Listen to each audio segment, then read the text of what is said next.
No es ni un loco ni un muerto de hambre. 13 años en el manicomio, ya me dirás si no. No era un manicomio, mamá. Todos estamos deprimidos, pero no encierran a nadie. 13 años en un manicomio. Casa de reposo. ¡Manicomio! Y aquí podrá descansar todo lo que necesite y quiera. ¿Has entendido? Todo lo que necesite y quiera. Pero si lleva 13 años descansando. Descansando en el manicomio. ¿Dice algo la palabra crisis? Crisis, Marta. Hay que tenerla, Marta. Infarto, estrés, depresión. Ese es el precio del éxito. No, es que en esta casa solo se come la cerca. Está bien así. Eso se va. Buena vida.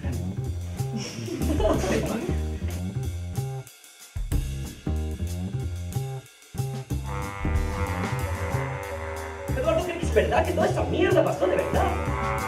Ah, ¿no brillaba? No, que ese Dios a quien sirves con tanta perseverancia te salve. ¿Qué te parece? ¿Los pobres? ¡Loca! No estoy loca. ¿Eh? ¡Cabrón, hijo de puta! ¡Locos! ¡No! El sol dejaría de salir y la vida se extinguiría.